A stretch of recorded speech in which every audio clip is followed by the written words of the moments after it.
بسم اللہ الرحمن الرحیم۔ السلام علیکم پیارے دوستو، ہم امید کرتے ہیں کہ آپ خیریت سے ہوں گے۔ پیارے دوستو، اللہ تعالیٰ نے جب حضرت آدم علیہ السلام کو پیدا فرمایا تو اس کے بعد اماں حضرت حوا علیہ السلام کو پیدا فرما کر انسان کا جو پہلا رشتہ قائم کیا وہ میاں بیوی کا رشتہ ہے، اور اللہ تعالیٰ نے حضرت آدم علیہ السلام اور حضرت حوا علیہ السلام کے دلوں میں ایک دوسرے کے لیے محبت پیدا فرما دی، اور یہی محبت ہے جو آج بھی مرد اور عورت میں موجود ہے۔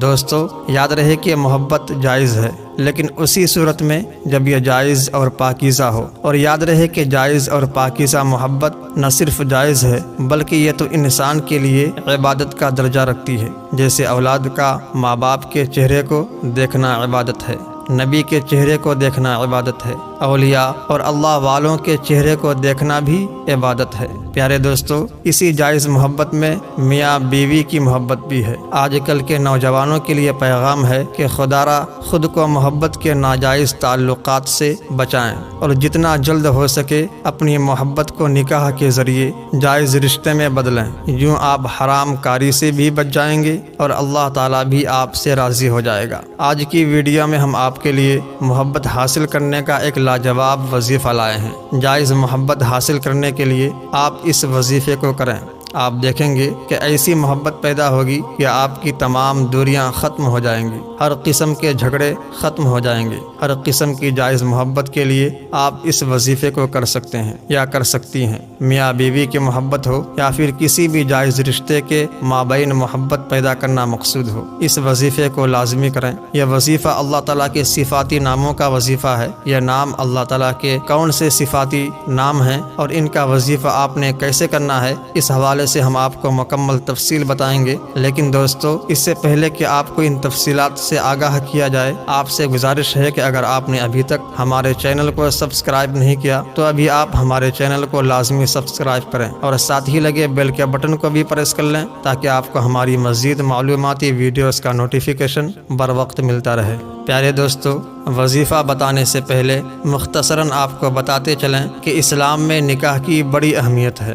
اسلام نے نکاح کے تعلق سے جو فکر اعتدال اور نظریہ توازن پیش کیا ہے وہ نہایت جامع اور بے نظیر ہے۔ اسلام کی نظر میں نکاح محض انسانی خواہشات کی تکمیل اور فطری جذبات کی تسکین کا نام نہیں ہے۔ انسان کی جس طرح بہت ساری فطری ضروریات ہیں، بس اسی طرح نکاح بھی انسان کی ایک اہم فطری ضرورت ہے۔ اس لیے اسلام میں انسان کو اپنی اس فطری ضرورت کو جائز اور مہذب طریقے کے ساتھ پورا کرنے کی اجازت ہے۔ اب جب کہ اللہ تعالیٰ نے انسان کو اس کی فطری ضرورت کے لیے جائز طریقے پر اپنی ضرورت پوری کرنے کے لیے ایک جائز راستہ بتلا دیا ہے، تو پھر کتنی بد نصیبی اور بدبختی کی بات ہے کہ انسان ناجائز طریقے اختیار کرے، جس سے نہ صرف دنیا کے اندر ضلالت ہے بلکہ آخرت میں بھی انسان کو ذلت کا سامنا ہوگا۔ دوستو، اسلام نے نکاح کو انسانی بقا و تحفظ کے لیے ضروری بتایا ہے۔ اسلام نے تو نکاح کو احساس بندگی اور شعور زندگی کے لیے عبادت سے تعبیر فرمایا ہے۔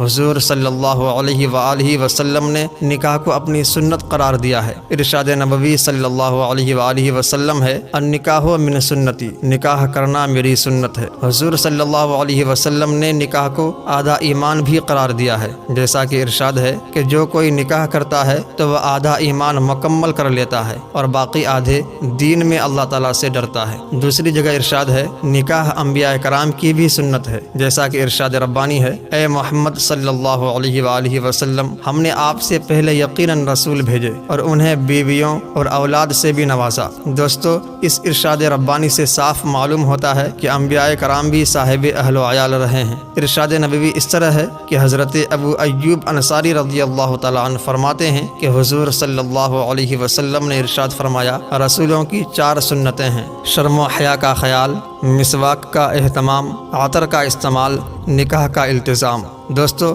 نکاح کی اہمیت میں متعدد احادیث وارد ہوئی ہیں۔ حضرت عبداللہ بن مسعود رضی اللہ تعالیٰ عنہ سے روایت ہے کہ حضور صلی اللہ علیہ وسلم نے فرمایا، اے نوجوانوں، تم میں سے جو نکاح کی ذمہ داریوں کو اٹھانے کی طاقت رکھتا ہے اسے نکاح کر لینا چاہیے، کیونکہ نکاح نگاہ کو نیچا رکھتا ہے اور شرمگاہ کی حفاظت کرتا ہے، یعنی نظر کو بھاگنے سے اور جذبات کو بے لگام ہونے سے بچاتا ہے۔ اور جو نکاح کی ذمہ داریوں کو اٹھانے کی طاقت نہیں رکھتا ہے اسے چاہیے کہ شہوت کا زور توڑنے کے لیے وقتاً فوقتاً روزے رکھیں۔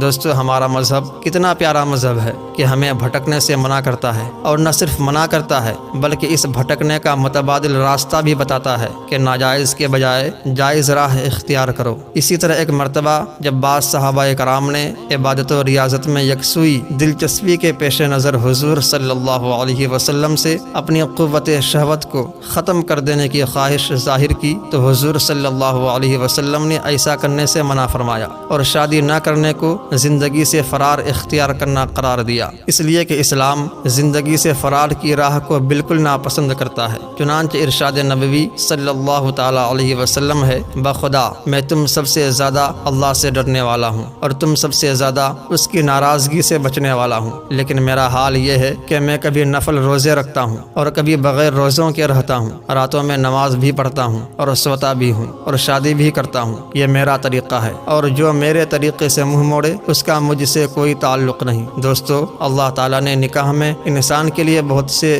دینی و دنیاوی فائدے رکھے ہیں، مثلا معاشرتی فائدے، خاندانی فائدے، اخلاقی فائدے، جسمانی فائدے، نفسیاتی فائدے۔ غرض یہ کہ فائدوں اور خوبیوں کا دوسرا نام نکاح ہے۔ دوستو، جو وظیفہ آپ کو بتانے جا رہے ہیں وہ وظیفہ اللہ کے جن صفاتی ناموں کا ہے، وہ صفاتی نام یہ ہیں: یا ودودو، یا عزیزو، یا اللہ۔ یہ نام اللہ تعالیٰ کے صفاتی نام ہیں اور اس وظیفے کو کرنے کا ایک خاص طریقہ ہے۔ یا ودودو کا مطلب ہے بہت زیادہ پیار کرنے والا، بہت محبت کرنے والا۔ بے شک اللہ تعالیٰ کی ذات اپنے بندے سے بہت پیار کرتی ہے اور بہت زیادہ شفقت بھی۔ پیارے دوستو، ان اسماء کا ورد آپ نے کچھ اس طرح سے کرنا ہے کہ سورج نکلنے سے پہلے یعنی فجر کی نماز کے بعد آپ نے ان اسماء کو 100 دفعہ پڑھ کر پانی پر دم کر لینا ہے، اور پھر اس پانی کو سارے گھر کے افراد پئیں۔ جب آپ پانی پئیں گے جس پر ان اسماء کا ورد 100 مرتبہ کیا ہوگا، تو اس کو پڑھنے سے آپ کو جو بڑا فائدہ ہوگا وہ یہ ہوگا کہ گھر میں تمام لوگوں کے درمیان، یعنی بہن، بھائی، ماں باپ، ان سب کے درمیان ایک ایسا محبت کا رشتہ پیدا ہوگا کہ گھر کے تمام معاملات درست ہو جائیں گے اور جو بھی مسائل آپ کو درپیش ہے وہ حل ہو جائیں گے۔ ان اسماء کا آپ نے آج سے ورد کرنا شروع کر دینا ہے۔ اس کے علاوہ یا ودودو کا ورد اگر کوئی شخص لگاتار کرتا ہے تو اس کا سب سے بڑا فائدہ یہ بھی ہے کہ اس کی زندگی میں جو بھی مسائل اجاگر ہوتے ہیں تو وہ بالکل ٹھیک ہو جاتے ہیں۔ اگر کوئی بیوی اپنے شوہر کو اپنی جانب مائل کرنا چاہے، اس کو یہ لگے کہ ان میں محبت ختم ہو رہی ہے یا کم ہو رہی ہے، تو اس کو چاہیے کہ وہ یا ودودو کا ورد کرتی رہے۔ اس سے فائدہ یہ ہوگا کہ آپ کی زندگی کے تمام مسائل حل ہونا شروع ہو جائیں گے انشاءاللہ تعالی۔ دوستو، یہ ایسا وظیفہ ہے جس کے کرنے سے آپ کے درمیان محبت بڑھے گی اور گھر میں اگر کسی قسم کی ناچاکی ہے تو وہ بھی دور ہو جائے گی۔ آپ اس وظیفے کو لگاتار پڑھتے رہیں تو اس سے آپ کو بے پناہ فائدے حاصل ہوں گے۔ دوستو، ہماری آج کی اس ویڈیو کو اپنے دوستوں کے ساتھ زیادہ سے زیادہ شیئر کریں۔ پیارے دوستو، ہم یہ امید کرتے ہیں کہ آپ کو ہماری آج کی یہ ویڈیو ضرور پسند آئی ہوگی۔ اگر آپ کو ہماری آج کی یہ ویڈیو پسند آئی ہے تو سب سے پہلے اس کو لائک کریں اور چینل کو لازمی سبسکرائب کریں تاکہ آپ کو ہماری مزید معلوماتی اور اسلامک ویڈیوز کا نوٹیفیکیشن بر وقت ملتا رہے، اور اپنی قیمتی رائے کا اظہار کمنٹ میں ضرور کریں۔ کمنٹس میں آپ اپنے سوالات بھی ہم تک پہنچا سکتے ہیں۔ اللہ تعالیٰ آپ کو اپنے حفظ و امان میں رکھے، آمین۔